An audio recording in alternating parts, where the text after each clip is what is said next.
Hey everyone, welcome back to the channel. After discussing the video entitled The Real Reason Gojo Satoru Isn't Evil, thanks to his teacher, we'll now discuss the anime Jujutsu Kaisen. Today, we're diving into a truly fascinating crossover between pop culture and spirituality. We're going to talk about one of the most complex characters in Jujutsu Kaisen, Suguru Geto. Now, if you've watched or read JJK, you already know that Geto is a tragic figure. He starts out as a kind-hearted sorcerer protecting ordinary people from curses. But eventually, he turns against humanity itself. But here's the question: why did Suguru Geto become evil? And more importantly, what lessons can we take from his downfall, especially if we look at it through the lens of Islamic teachings?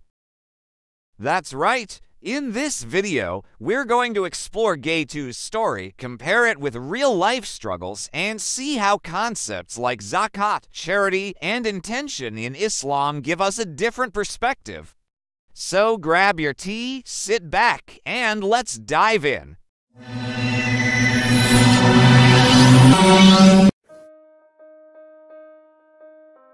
Let's start with some background.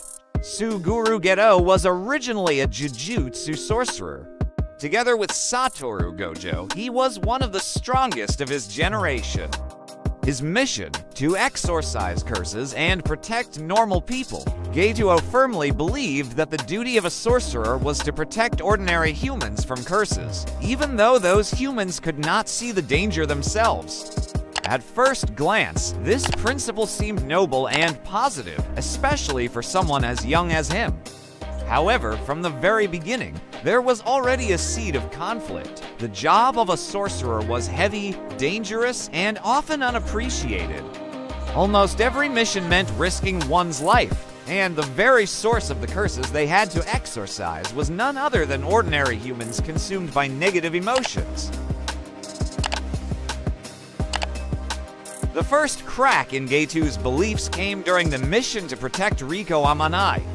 Riko was a candidate for the Star Plasma Vessel, a girl who had to merge with Master Tengen to preserve the balance of the Jujutsu world. Geto and Gojo were assigned to guard her. At first, the mission went smoothly, until Toji Fushiguro appeared. He struck suddenly, killing Riko right before their eyes. Gojo was left at death's door, and Geto felt like he had failed completely. For Geto, this was more than just a failed mission. It was a devastating emotional blow. He began to question himself. If this is what it means to protect, why does it end with the very person we protect being killed? This frustration planted the first seeds of doubt in his once strong ideals. After Riko's death, Geto continued to carry out his missions, but each one became more mentally exhausting. He realized that curses always originated from ordinary humans. The irony was that these very same people never knew, let alone expressed any gratitude. Imagine risking your life every single day for people who don't just ignore you, but sometimes even see you as strange, dangerous, or a threat. In Islam, this situation resembles the prophets who were rejected by their own people. The difference is, the prophets remained patient and steadfast. Geto Suguru, however, lacked the spiritual foundation to withstand that constant pressure. The breaking point for Geto came when he witnessed two young sorcerer girls being tortured by their own village. To the villagers, the girls' abilities were nothing more than dangerous curses. Geto Suguru was furious that the very people who should have been protected treated the innocent as enemies. This was the moment his moral compass shattered. For the first time, he killed ordinary humans instead of curses. Not just one or two, but an entire village. This event marked the moment his original purpose shifted. He no longer wanted to protect everyone, only sorcerers. This was the beginning of his ideological crisis. And it's important to pause here because this is exactly how many people feel in real life. You work hard to help others, but instead of gratitude, you get criticism. You sacrifice your time, but instead of appreciation, people misunderstand you. That's what cracked Geto's worldview. His purpose was questioned, and when someone loses purpose, that's when darkness can creep in. Eventually, Geto flipped his entire philosophy. Instead of protecting non-sorcerers, he started to see them as parasites. He thought, why should I risk my life for people who hate me? Why should sorcerers suffer for the sake of humans who don't even care? In his frustration, Geto came to a terrifying conclusion. It would be better to eliminate all non-sorcerers and let only sorcerers exist. And that's how he became the villain we know today. Now, if we stop here, it almost sounds logical, right? He saw ungrateful people, he saw suffering, he saw inequality, and he decided to remove the source of his frustration. But here's the thing, in Islam, this mindset is completely flipped. Instead of abandoning or destroying the weak, Islam teaches us to find meaning in serving them, not because they deserve it, but because our purpose is tied to God, not to people's reactions. In Islam, there's a really powerful concept, niyyah, intention. The Prophet Muhammad said, actions are judged by their intentions. That means if you help someone but your goal is to be thanked, praised, or admired, your reward ends there.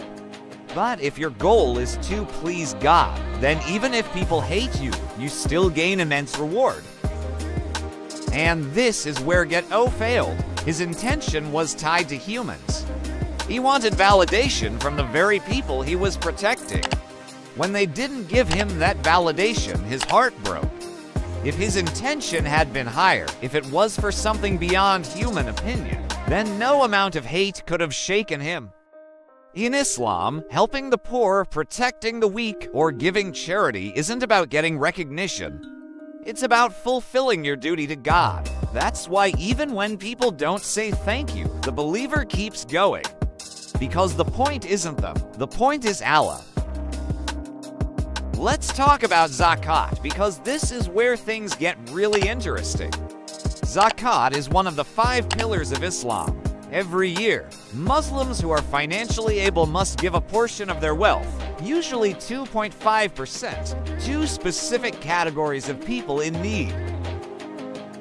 Yes, Zakat, that is capitalism.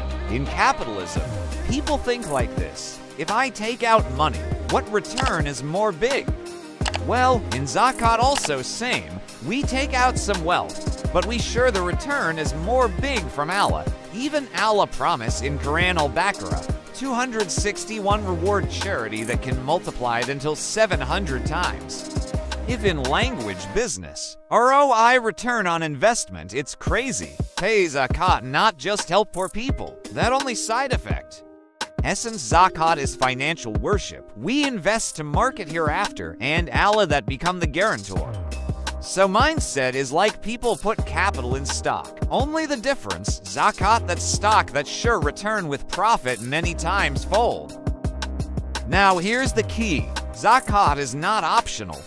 It's not just charity or being nice. It's an obligation, a system. Compare this to Geto's frustration. He saw helping others as an exhausting burden, a thankless job.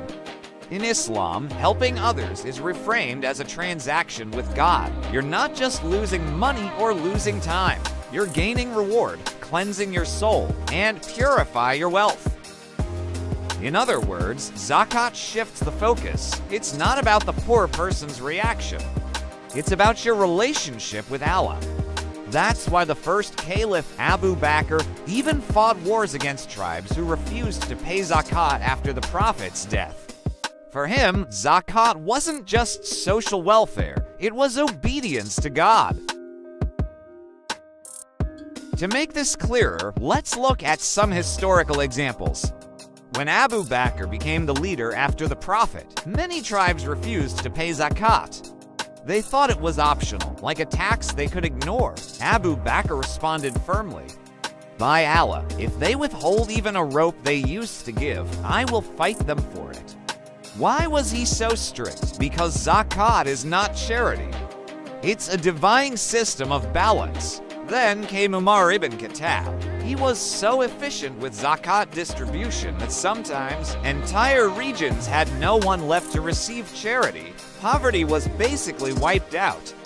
Imagine that. Uthman ibn Affan. He used his wealth to buy a well in Medina and turned it into public property for everyone.